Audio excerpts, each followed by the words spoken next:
کے لیے اور اس کا برعکس بھی ہے۔ تو یہ فرائض رسالت اور سورہ احزاب کی آیت نمبر 30 جو ہے نا، آیت نمبر 50، قد علمنا ما فرضنا علیہم فی ازواجہم وما ملکت ایمانہم، اس آیت کے ساتھ تمام فرائض رسالت کی تفصیل آپ کو مفسرین کے ہاں مل جائے گی۔ میں چند ایک عرض کر دیتا ہوں۔ تہجد کی نماز امت پہ کبھی بھی فرض نہیں رہی، نفل، لیکن مصطفیٰ کریم پر پہلے فرض تھی، بعد میں فرضیت منسوخ ہو گئی۔ وَمِنَ اللَّيْلِ فَتَحَجَّدْ بِهِ نَافِلَةً لَكَ، بعد میں نفل رہ گئی۔ اسی طرح مصطفیٰ کریم پر فرض ہے کہ اگر کوئی شرعی فقیر مقروض ہو، اسی حالت میں فوت ہو جائے، تو مصطفیٰ کریم پر فرض ہے کہ وسعت اور خوشحالی کے دور میں اس شرعی فقیر کا قرض بھی اتارے اور اس کے اہل و عیال کی کفالت بھی کرے۔ اسی طرح مصطفیٰ کریم پر فرض ہے کہ مصطفیٰ کریم کے سامنے کوئی بندہ غلط کام کرے یا غلط بات کرے تو اس کی اصلاح پر وقت اسی موقع پر کرنا، یہ مصطفیٰ کریم پر فرض ہے۔ وَأَمْرُهُمْ شُورَى بَيْنَهُمْ کے تحت مصطفیٰ کریم پر فرض ہے کہ جو دنیاوی امور ہیں جو وحی سے ریلیٹڈ نہیں ہیں، اس دنیاوی امور میں اصحاب رائے سے مشاورت کرنا، یہ مصطفیٰ کریم پر فرض ہے۔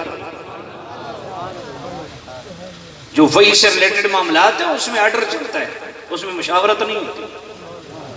اسی طرح مصطفیٰ کریم پر فرض ہے فَقَاتِلْ فِي سَبِيلِ اللَّهِ لَا تُكَلَّفُ إِلَّا نَفْسَكَ، اس آیت کے تحت مصطفیٰ کریم پر فرض ہے ایک شخص بھی مصطفیٰ کی سپورٹ میں کھڑا نہ ہو، تب بھی قتال فی سبیل اللہ مصطفیٰ پہ فرض ہے۔ اسی طرح وَأَمَّا بِنِعْمَةِ رَبِّكَ فَحَدِّثْ، اس آیت کے تحت مصطفیٰ کریم پر فرض ہے کہ جو اللہ کی نعمتیں ہیں ان کا بیان کریں۔ وَأَمَّا السَّائِلَ فَلَا تَنْهَرْ، یہ بھی مصطفیٰ کریم پر فرض ہے کہ اگر کوئی سوالی سوال کر دے کسی چیز کا اور وہ چیز مصطفیٰ کے پاس اس وقت موجود ہو تو وہ چیز اس سوالی کو دینا مصطفیٰ کریم پر فرض ہے۔ اسی طرح یا ایھا الرسول بلغ ما انزل الیک، اس کے تحت مصطفیٰ کریم پر فرض ہے کہ قرآن مجید لوگوں تک پہنچائیں۔ وَنَزَّلْنَا عَلَيْكَ الذِّكْرَ لِتُبَيِّنَ لِلنَّاسِ، کس طرح ہے؟ وَنَزَّلْنَا عَلَيْكَ الذِّكْرَ، آگے کیا ہے؟ مَا نُزِّلَ إِلَيْهِ، اس کے تحت مصطفیٰ کریم پر یہ بھی فرض ہے کہ صرف قرآن نہ پہنچائیں، اس میں بیان کردہ شرعی احکامات قولاً عملاً لوگوں کے سامنے پیش فرمائیں۔ یہ فرائض رسالت میں سے۔ اور بعثت رسول کا مقصد کیا ہے؟ جھنڈے تو ہم نے لگا لیے، جھنڈے ہم لگاتے ہیں، انشاءاللہ ساری زندگی لگاتے رہیں گے، میلاد کی محفلیں کرتے ہیں، انشاءاللہ کرتے رہیں گے، بھائی جلوس نکالتے ہیں، انشاءاللہ نکالتے رہیں گے، مگر اس سے آگے بڑھو، بس ساری زندگی جھنڈوں تک ہی رہو گے، یا میلاد کی محفل تک رہو گے، یا جلوس تک رہو گے، یا جناب مسجدیں اور گھر سجانے تک رہو گے؟ آگے بڑھو کہ مصطفیٰ کریم کے میلاد کا مقصد کیا ہے۔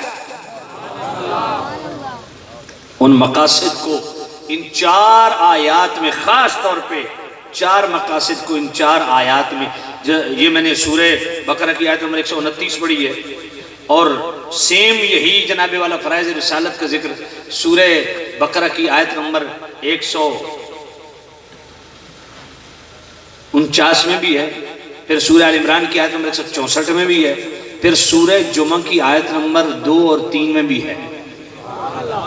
اگر آپ اجازت دیں تو میں سورہ جمعہ کی آیت نمبر 1 اور 2 3 ملا کے پڑھ لوں؟ قرآن سن کے پیار سے کہیں سبحان اللہ۔ هو الذي بعث في الأمين رسولا منهم يتلو عليهم آياته ويزكيهم ويعلمهم الكتاب والحكمة وإن كانوا لفی ضلال مبین.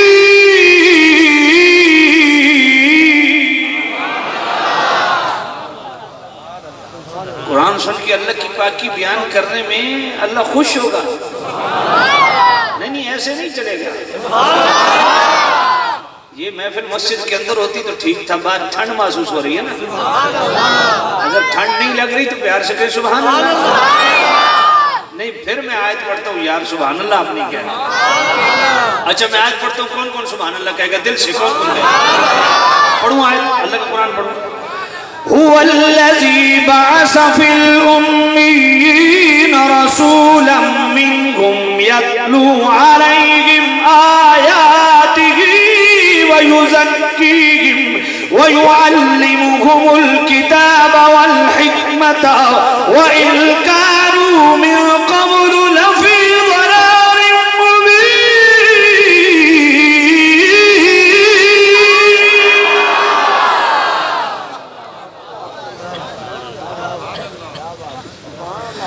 هو الذي بعث في الأميين رسولا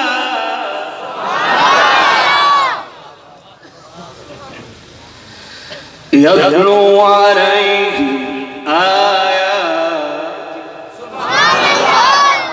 ويزكيهم ويعلمهم الكتاب والحكمة وإن كانوا من قبل لفي ضلال مبين.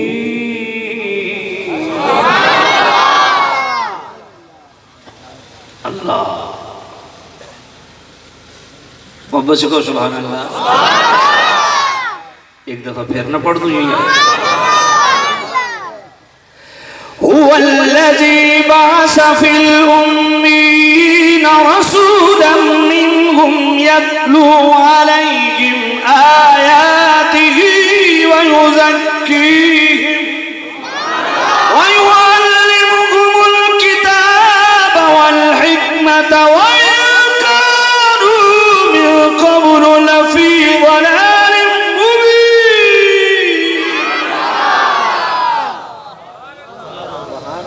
بعثت رسول کے مقاصد پتہ ہے کیا ہے؟ یتلو علیہم آیات. اور میرا نبی کیوں آیا ہے؟ تمہیں قرآن مجید کی تلاوت سنانے آیا. آیتیں تلاوت کرنے آیا ہے. آیتیں. دیانتداری سے ہم اپنا محاسبہ کریں کہ ہم میں کتنے لوگ ہیں جو روزانہ گھر میں تلاوت قرآن کرتے ہیں. یہ ٹھنڈا تو نہیں جاتا. یہ کیا پڑھا ہے؟ یہ کیوں اتھا رکھے ہیں؟ یہ کس انداز؟ ادھر آ سجن ادھر آ.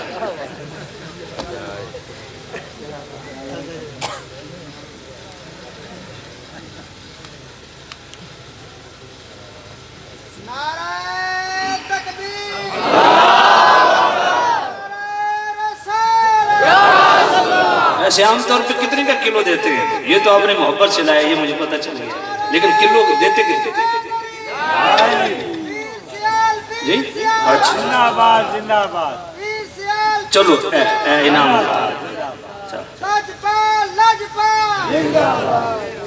اللہ برکت دے.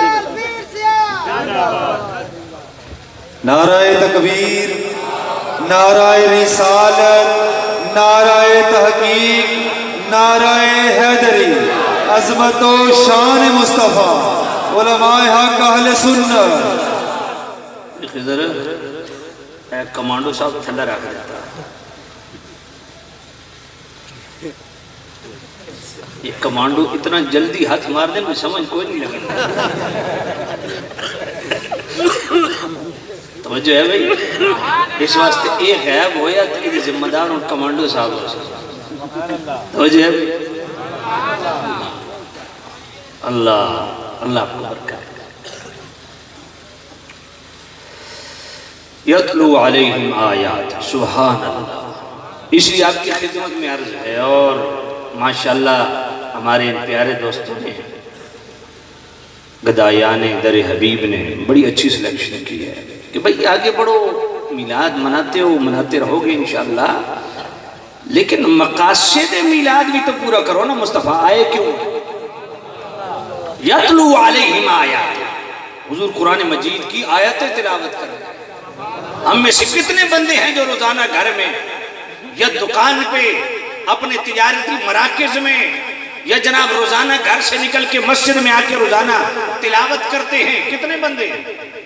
کتنی بدقسمتی ہے کہ جو کتاب ہماری پوری ایک ضابطہ حیات ہے ہمارے لیے، جو ہماری معاشی زندگی، معاشرتی زندگی، ازدواجی زندگی، خانگی زندگی، خاندانی زندگی، ہمارے سیاسی زندگی، ہماری دوستی، ہماری سنگت، ہماری رشتہ داری، ہمارے دن اور رات، صبح اور شام، ہمارے معمولات زندگی، عادات و اطوار و اقدار و تہذیب و تمدن کو پاک کرنے کے لیے کتاب آئی ہے، اس کو کبھی کھول کے نہیں دیکھا۔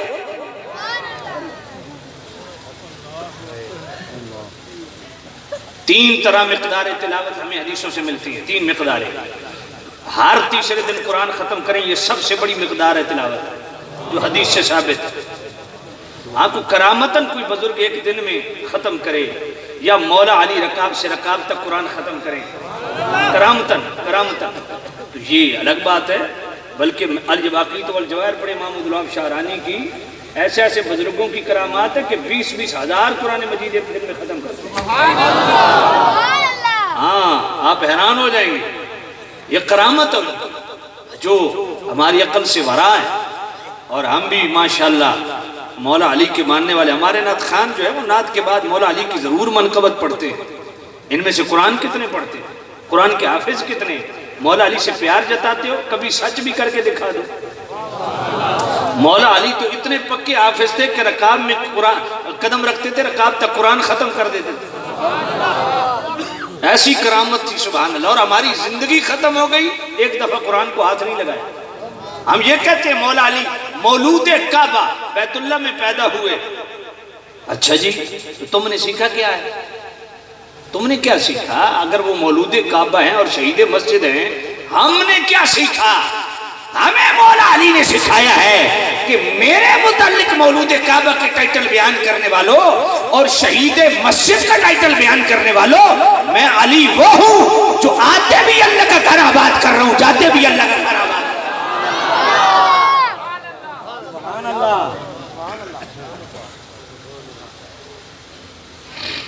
اور مولا علی نے اپنے بچوں کو کتنا کمال کا حافظ بنایا یار۔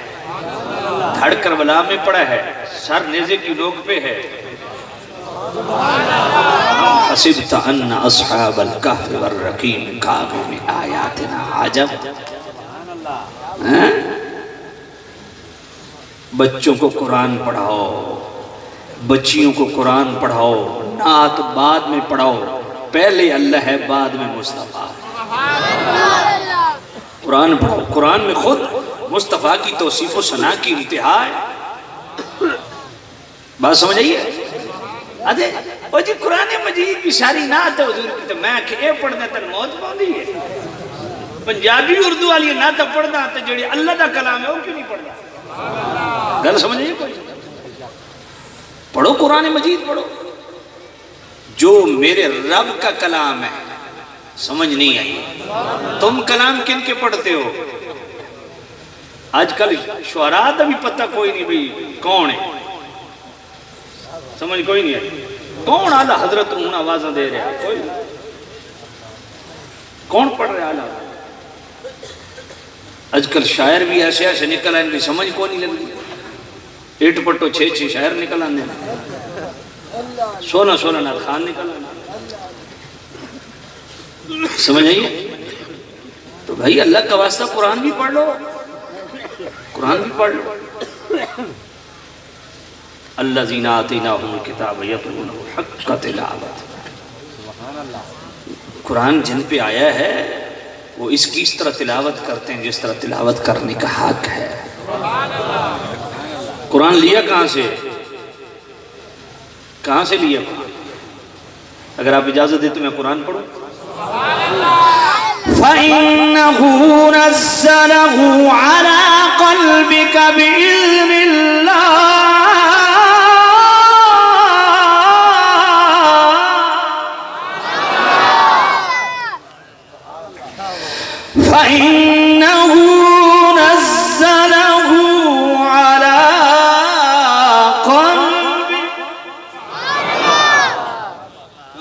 مصطفیٰ کے دل پہ قرآن نازل ہوا۔ یہ قلب رسالت کی خیرات ہے۔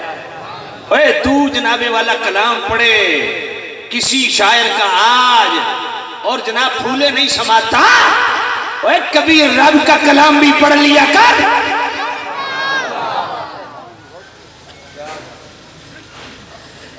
ہر تیسرے دن قرآن ختم کرنا یہ سب سے بڑی مقدار تلاوت ہے جو حدیث سے ثابت ہے۔ روزانہ ایک پارہ تلاوت کرنا یہ دوسری مقدار تلاوت ہے جو حدیثوں سے ثابت ہے۔ آخری تیسری مقدار تلاوت جو سب سے کم مقدار تلاوت ہے، حضرت عقبہ بن عامر رضی اللہ عنہ راوی ہے، میرے نبی فرمایا تم میں سے کون ہے جو علی الصبح مسجد میں علی الصبح بطحان اور عقیق کے بازار میں جائے اور بغیر جھگڑے کے عمدہ 2 کوہان والی اونٹنیاں خرید کے لائے۔ بڑا بڑے پرفتن بازار تھے، بغیر جھگڑے کے سودا ہی نہیں ہوتا تھا۔ صحابہ نے کہا سارے تیار ہیں؟ فرمایا یہ اسی طرح جو فجر کو مسجد میں جائے 2 آیتیں خود پڑھ دے یا کسی کو پڑھا دے۔ اب کیا ہم 2 آیتیں بھی نہیں پڑھ سکتے؟ میلاد منانے والوں کیا یہ حق کے میلاد ادا ہو رہا ہے؟ روزانہ ہم کتنی تلاوت کرتے ہیں؟ خدا کی قسم میرے کریم رؤوف الرحیم نبی ایک رات کھڑے ہوئے، ان تعذبہم فإنہم عبادک وإن تغفر لہم فإنک انت العزیز الحکیم، ساری رات اسی ایک آیت پڑھنے میں گزار دی۔ اور غلاموں کے بھی انداز نرالے ہیں۔ حضرت سعید بن جبیر رضی اللہ تعالیٰ عنہ وامتاز الیوم ایھا المجرمون، اس آیت میں ساری رات گزار دی۔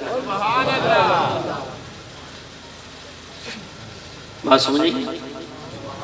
قرآن مجید کی تلاوت کو فروغ دو۔ کیوں؟ اور آج اس دور میں مزید ضرورت ہے۔ کیوں؟ میرے کریم رؤوف الرحیم نبی نے فرمایا ان هذه القلوب تصدو كما يصدو الحديد اذا اصابه الماء، فرمایا لوگو دلوں کو بھی گناہوں سے زنگ لگ جاتا ہے جس طرح لوہے کو پانی سے زنگ لگتا ہے۔ قیل یا رسول اللہ وما جلاؤها، یا نبی اللہ زنگ آلود دل کو صاف کرنے کا کیا طریقہ ہے؟ قال کثرت ذکر الموت و تلاوت القرآن، فرمایا کثرت سے موت کو یاد کیا کرو اور کثرت سے قرآن مجید کی تلاوت۔ حضرت ابو ذر رضی اللہ تعالیٰ عنہ آج ہم اپنے بچوں کو بیٹھ کے نصیحتیں کرتے ہیں، وصیتیں کرتے ہیں، لیکن مصطفیٰ کی بارگاہ میں حضرت ابو ذر حاضر ہوتے، عرض کرتے قلت یا رسول اللہ اوصنی، یا نبی اللہ مجھے کوئی وصیت فرمائیے، نصیحت فرمائیے۔ قال علیک بتقوی اللہ فإنہ رأس الامر کلہ، فرمایا تقوی اختیار کر، طہارت اختیار کر۔ تیری ازدواجی زندگی میں بھی طہارت ہونی چاہیے، تیری معاشی زندگی میں بھی طہارت ہونی چاہیے، تمہارے سماجی معاملات، معاشرتی معاملات، سیاسی معاملات، خانگی معاملات، خاندانی معاملات، تمہارے اٹھنے بیٹھنے میں، نشست و برخاست میں، تخاطب و کلام میں، تمہاری سنگت میں، دوستی میں، تمہاری عادات و اطوار و اقدار میں، تہذیب و تمدن میں، تمہاری صبح تمہاری شاموں میں طہارت ہونی چاہیے۔ پاکیزگی لاؤ، اپنے اندر پاکیزگی لاؤ۔ قلت یا رسول اللہ زدنی، یا نبی اللہ میری وصیت کو اور زیادہ فرمائیے۔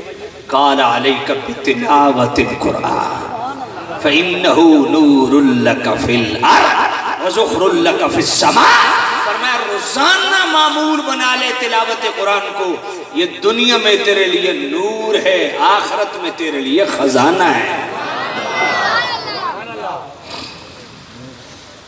ما اجتمع قوم فی بیت بیوت اللہ،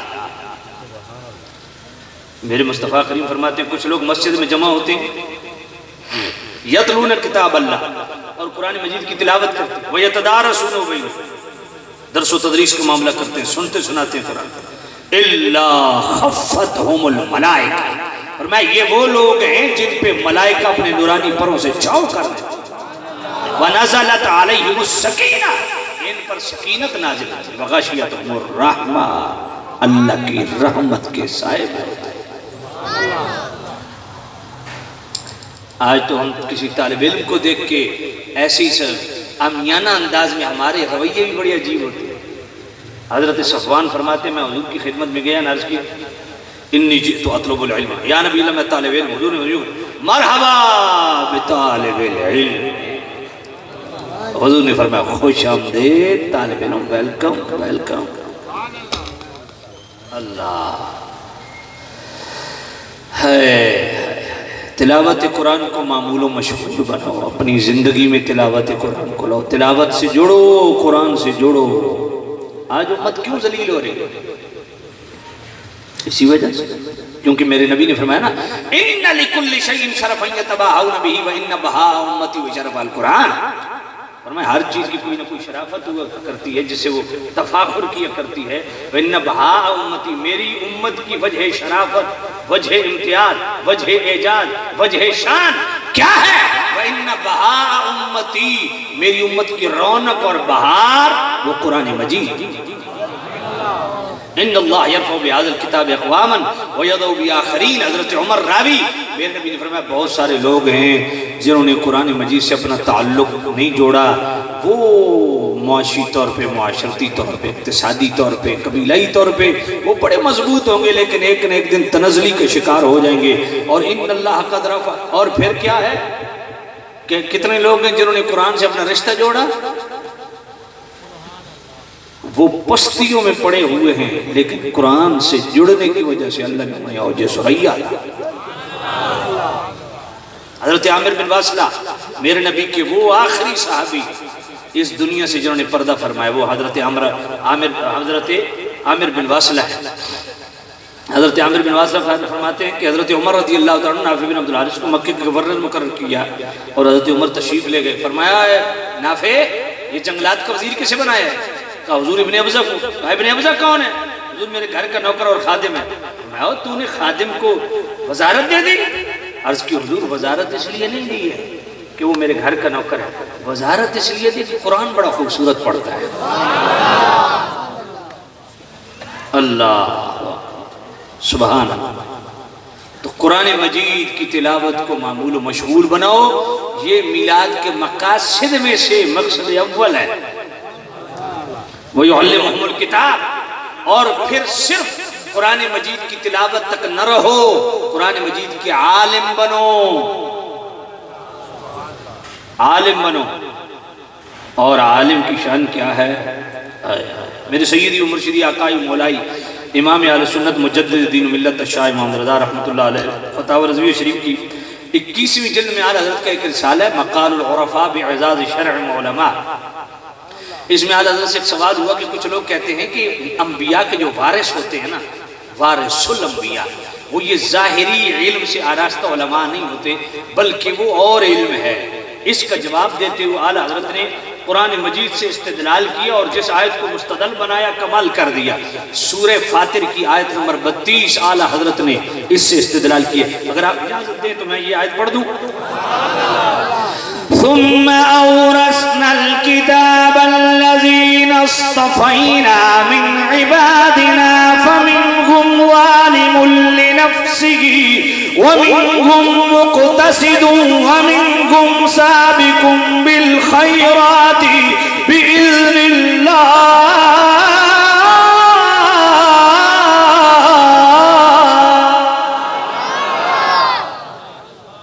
توجہ کرنا، اللہ فرماتا ہے ہم نے کتاب اللہ کا وارث بنایا۔ کس کو؟ استفینا من عبادنا، اپنے بندوں میں سے چنے ہوئے بندوں کو۔ مالک وہ کون ہے؟ جن کو دو ٹائٹل تو نے دیے، اورثنا اور استفینا۔ ان کو وارث بھی بنایا کتاب اللہ کا اور چن بھی لیا بندوں میں سے۔ وہ کون ہے؟ فرمایا تین ہے، تین گروہ۔ کون سے؟ ومنہم ظالم لنفسہ، ایک ظالمین ہیں۔ ومنہم مقتصد، ایک گروہ مقتصدین کا ہے۔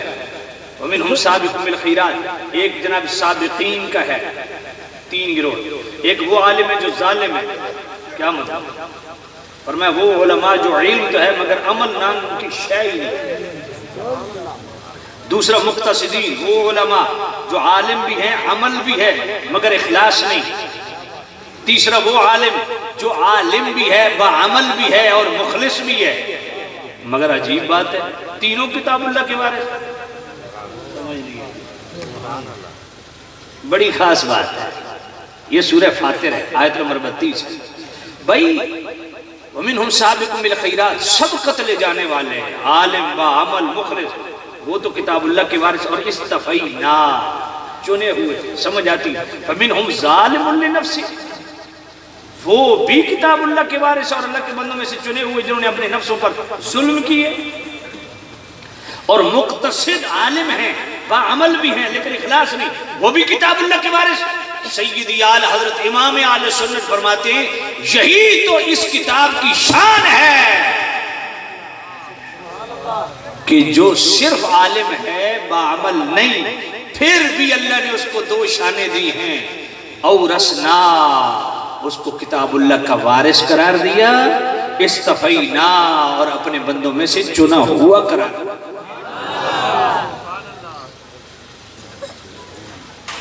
فرمایا یاد رکھو جو باعمل اور مخلص ہوتا ہے نا وہ وارث الانبیاء نہیں ہوتا۔ وہ کون ہوتا ہے؟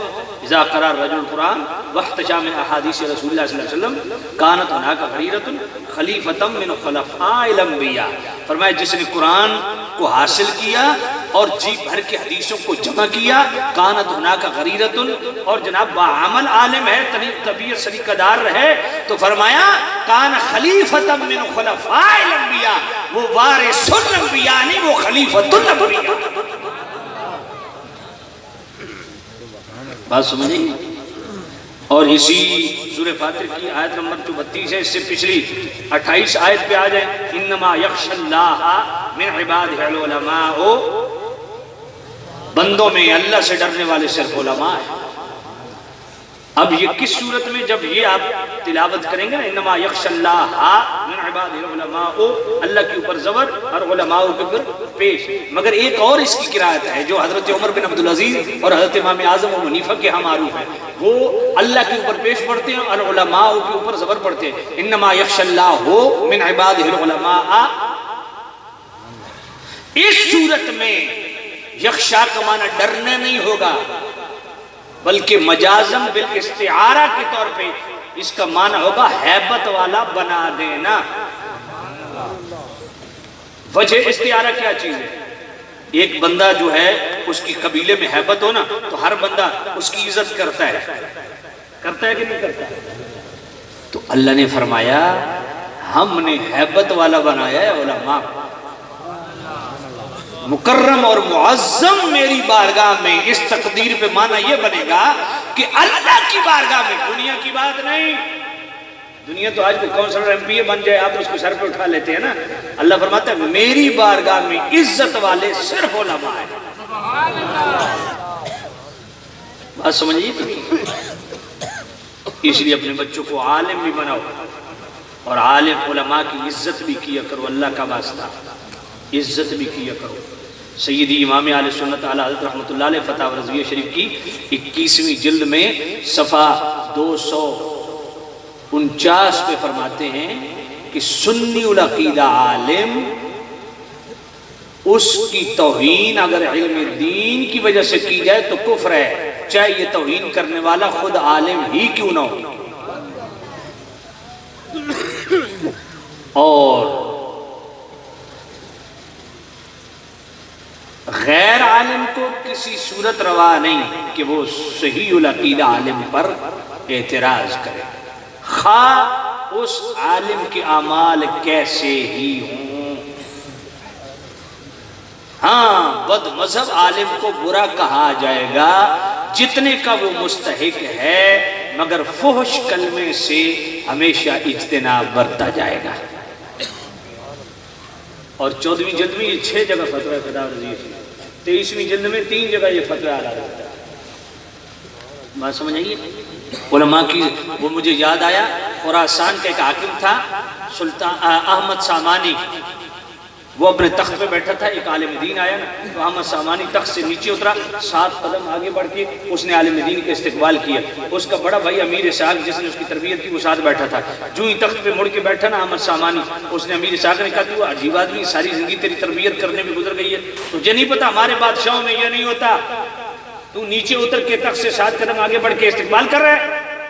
اس نے کہا بھائی جان میں ایک عالم دین کا استقبال کر رہا ہوں، تخت سے نیچے اترا عالم دین کی عزت کے لیے، 7 قدم آگے بڑھا عالم دین کے لیے۔ چپ ہو گئی، رات کو سویا نا تو احمد سامانی کو خواب میں نبی پاک تشریف لے آئے اور میں احمد سامانی میں تیرے عمل سے بڑا خوش ہوا، میں اللہ کی بارگاہ میں دعا کرتا ہوں تو نے میرے دین کے عالم کی عزت کی ہے قیامت تک اللہ تیرا نام سلامت۔ عالم دین کی کج خلقی پر بھی اعتراض غیر عالم کے لیے جائز نہیں ہے، بات ذہن میں رکھیے، وگرنہ 23ویں جلد کا صفحہ 711 کھول کے پڑھ لیجئے۔ ایک عالم دین کے پاس ایک شخص مسئلہ پوچھنے آیا تو عالم دین نے چڑھائی کر لی، بغیر مسئلہ پوچھے واپس چلا گیا۔ اب اعلیٰ حضرت کے پاس فتویٰ آ گیا، امام اہل سنت کے پاس، کہ بتائیے وہ اب عالم دین سے بدظن ہو گیا ہے، تو آیا اب یہ وہ اس کے گلے بھی کرتا ہے، بدظن بھی ہے، اس کا دل میل ہو گیا، وہ کیا کیا جائے؟ اعلیٰ حضرت نے فرمایا کہ دو وجہ سے عالم دین کا غصہ جو ہے نا دو وجہ سے ہو سکتا ہے، یا تو اس نے کوئی ایسا بلنڈر کیا کہ عالم دین سن کے وہ بڑا غیرت مند عالم تھا، شریعت کے خلاف بات دیکھی وہ بھڑک گیا، یا پھر یہ ہے کہ وہ کسی اور وجہ سے غصے میں بیٹھا تھا، اب وہ یہ چڑھ گیا۔ یہ بھی ہوندہ نا، بن کے جناب بیل مار دیتی، مولوی صاحب باہر آئے، بھائی ہو سکتا مولوی صاحب باہر آنے کی پوزیشن ہی چناؤ نہیں، میں ملک صاحب دروازے تے آ گیا نا، مولوی جڑے حال ہے اس باہر آنا چاہیے، سمجھ کوئی نہیں ہے۔ میں گھر بیٹھا سا تب بہاولپور جو ایک بندہ آیا، اس نے بیل ماری، میں صرف جمعے کو ملاقات کرتا ہوں، جمعے سے لے کے نماز اثر تک، اس کے علاوہ میری ملاقات نہیں ہوتی۔ وہ آگے جناب اس نے بیل مارنی شروع کر دی، بچی باہر گئی، چھوٹی پوچھا، کہا وہ ابھی اندر ہیں، کہا بلاؤ، میں نے واپس بھی جانا ہے، میں بڑی دور سے آیا ملاقات کر۔ میں نے بچے کو بھیجا، میں نے کہا بیٹا جا کے انہیں بتاؤ کہ میں جناب سر تے تیل لایا گیا تے قمیض بھی اتاری ہوئی، وہ جناب جسم تے تیل لایا گیا، او نہیں صدر جی میں بڑا لیٹ ہو رہا ہے، میں واپس جانا۔ وہ بچہ کے اس 3 دفعہ سمجھایا، بزرگو تو سم بیٹھ جاؤ مہمان خانے تے ملاقات ادھے گھنٹے بعد ہو جاسی، ویسے تو ملاقات جمعے نہیں ہوندی ہے، نہیں میں ادھر جلدی چل۔ وہ بار بار بلا مارے، عجیب گل، محبت ہوئے تینج دی ہوئے نا، این جب عشق چڑھا گا اندھا کئی بندے، نہیں باہر سکتا، میں ظاہر بات ہوں قمیض تو میں پا نہ سکتا، سارا تیل آیا سی، میں انجا باہر نکلا، میں آکھا جی آؤ جی السلام، میں آکھا نہیں آہا نہیں، ہون سینے نہ سینے لیا، تینوں سواد آسی،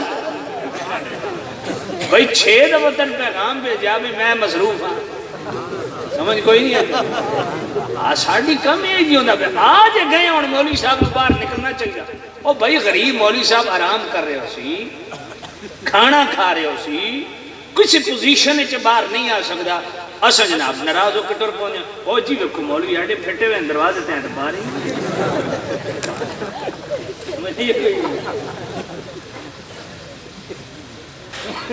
تو اعلیٰ حضرت رحمت اللہ علیہ فرمایا دونوں صورتوں میں عالم دین پر اعتراض کرنا حرام ہے۔ صحیح العقیدہ عالم دین پر اعتراض کرنا غیر عالم کے لیے ہرگز جائز نہیں۔ ہاں بد مذہب عالم کتنا ہی خلیق کیوں نہ ہو، منکسر المزاج کیوں نہ ہو، متواضع کیوں نہ ہو، اس سے بچنا فرض، اس سے فتویٰ لینا حرام۔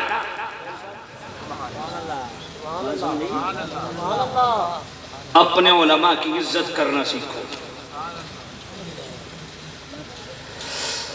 یعلمہم الکتاب، بچوں کو حافظ بھی بناؤ، عالم بھی بناؤ، ویزکیہم، اور میرے نبی کیوں آئے؟ فرمایا پاک کرنے آئے۔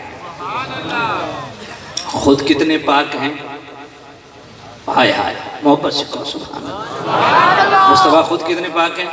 مستدرک الصحیحین امام حاکم کی پڑھو، حیران ہو جاؤ۔ میرے نبی کے گھر میں 2 خادمہ تھی، دونوں کا نام برکت تھا، بچیوں کا نام برکت رکھا کرو، اپنی بچیوں کا نام برکت رکھا کرو۔ میرے نبی کے گھر کی 2 خادمہ ہیں، دونوں کا نام برکت ہے، ایک کی کنیت ام یوسف ہے، ایک کی کنیت ام ایمن ہے۔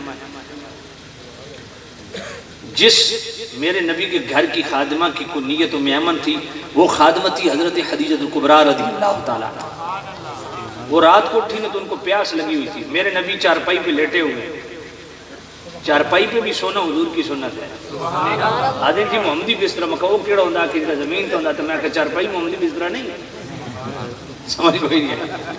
ہاں چارپائی بھی سونا حضور کی سنت ہے۔ تو چارپائی کے نیچے ایک پیالہ رکھا تھا، تو حضرت ام ایمن کی نظر پڑی نا تو پیالے میں ان کو پیاس لگی ہوئی تھی. اب اس پیالے میں کیا تھا؟ میرے نبی رات کو اٹھے، اس میں بول مبارک، بول چھوٹے پیشاب کو کہتے ہیں، حضور نے اس میں بول مبارک فرمایا اور پیالہ اسی طرح آپ نے چارپائی کے نیچے رکھ دیا. ام ایمن کی نظر پڑی، پیالے میں رکھا ہوا ہے، اٹھایا پی لیا. میرے نبی نے فرمایا ام ایمن صبح اس پیالے میں رکھا تھا؟ فرمایا واللہ لقد شربت ما فیہا، یا نبی اللہ اس میں جو کچھ تھا میں نے پی لیا. ہے دنیا دار کو یہ حدیث ہضم نہیں ہوتی کیونکہ مقام مصطفیٰ اس کو پتہ ہی نہیں.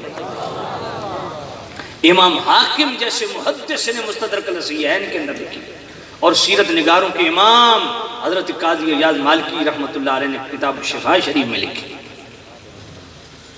اور دلائل النبوہ کے اندر شارح بخاری جناب والا امام ابو نعیم نے بھی لکھی، اور شارح بخاری امام قسطلانی مواہب الدنیا میں لکھی، انوار محمدیہ کے اندر بھی موجود ہے. میرے نبی نے سن کے نا حضور نے غصہ نہیں کیا، فضحک النبی صلی اللہ علیہ وسلم حتی بدت نواجذ، حضور اتنے مسکرائے کہ حضور کی داڑھ مبارک بھی نظر آ گئی. ثم قال لا يجفو بطنك بعده ابدا وفي لفظ لا تلج النار بطنك، فرمایا میری خادمہ تو نے میرا بول بھی ہے، جا آج کے بعد تجھے پیٹ میں کوئی تکلیف بھی نہیں ہوگی اور تیرا جسم جہنم کی آگ سے آزاد.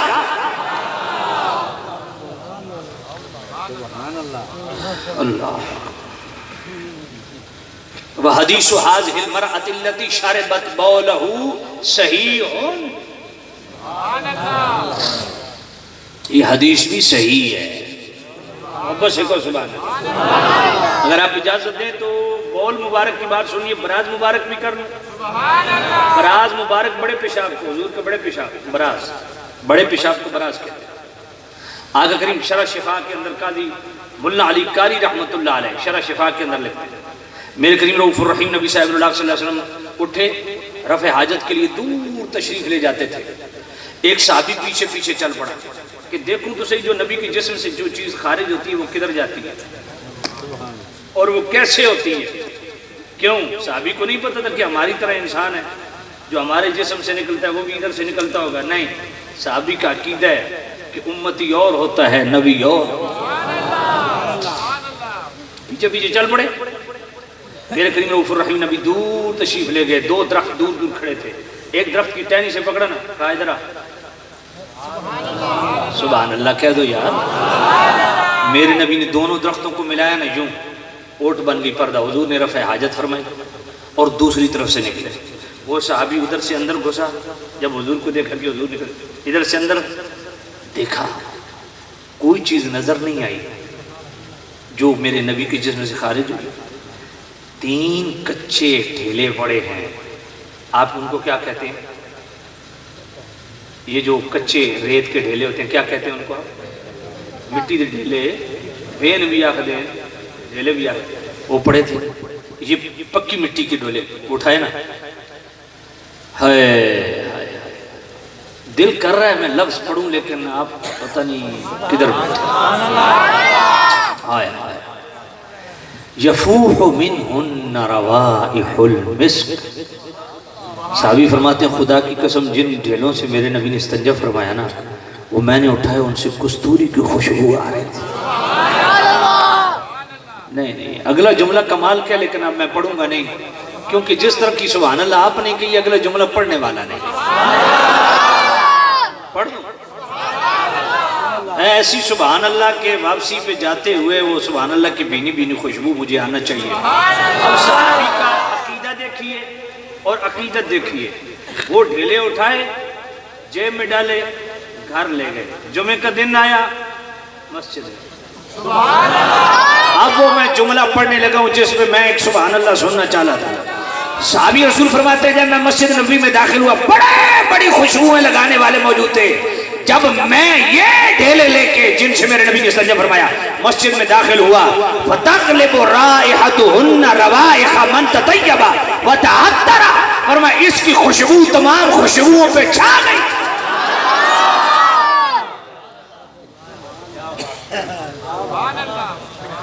آیا کیا شان ہے میرے مصطفیٰ. اللہ.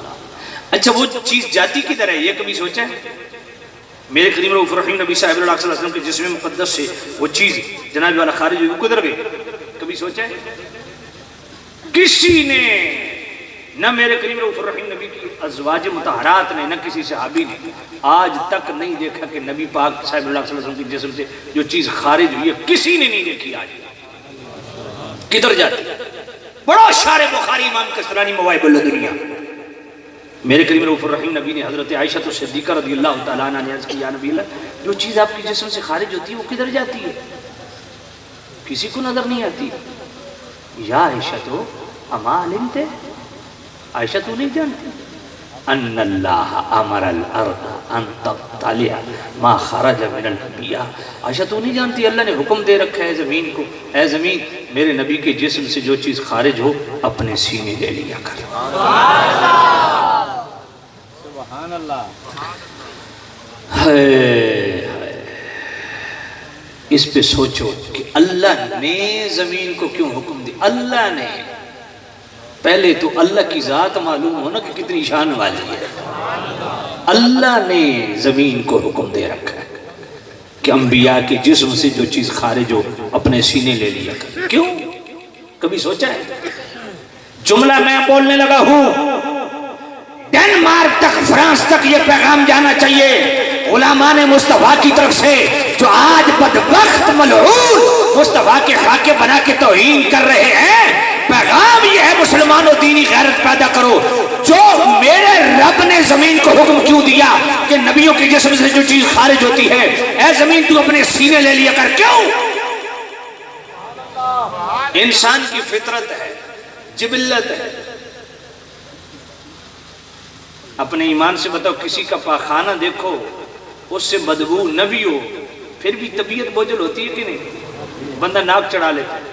خدا کی قسم میرا رب یہ بھی برداشت نہیں کرتا کہ میرے کریم رؤوف الرحیم نبی صاحب اللہ صلی اللہ علیہ وسلم کے براز مبارک کو بھی دیکھ کے جو ناک چڑھائے گا اس کا بھی ایمان برباد ہو جائے گا۔ جملہ بولنے لگا ہوں، ایک تاریخی سبحان اللہ سننا چاہتا ہوں، تائیدن کہ آپ غم و غصے میں ہیں جو کچھ یہ بھونڈا کام ہو رہا ہے میرے نبی کی گستاخیوں کا۔ جو میرا رب میرے کریم نبی کے پیشاب مبارک میں اتنی غیرت کھاتا ہے، وہ میرا رب مصطفیٰ کریم کی ذات پہ کتنی غیرت کھاتا ہے۔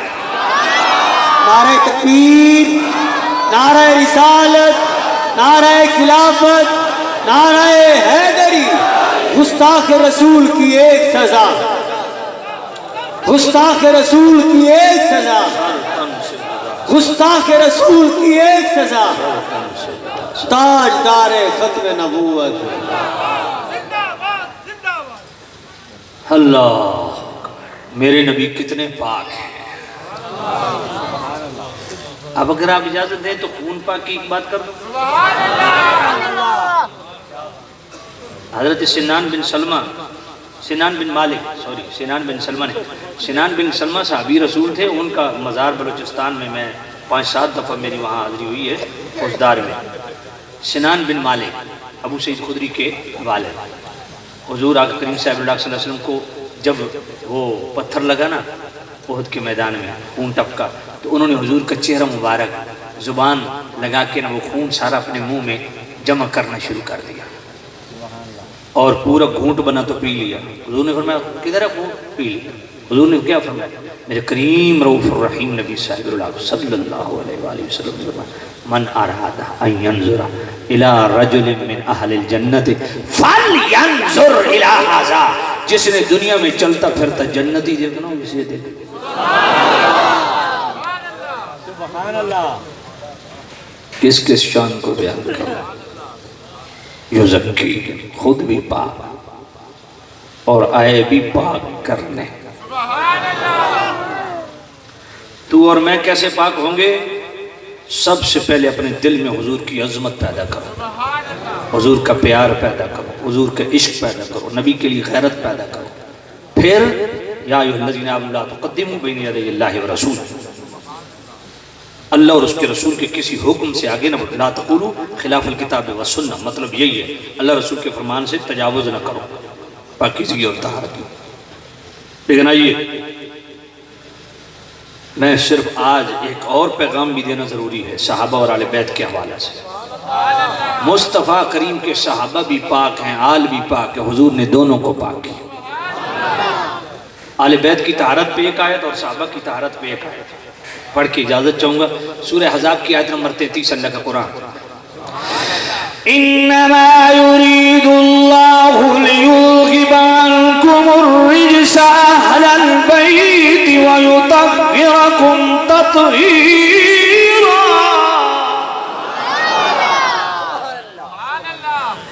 اللہ تعالیٰ فرماتے ہیں میرے نبی کے گھر والوں، اللہ نے یہ ارادہ فرمایا کہ تم سے ہر رجس کو دور کر دے اور تمہیں خوب صاف ستھرا فرما دے۔ اہل بیت پاک، آئیے صحابہ کی پاکی پہ، سورہ مائدہ کی آیت نمبر 6۔ ما يريد الله ليجعل عليكم من حرج ولكن يريد ليطهركم وليتم نعمته عليكم لعلكم تشكرون۔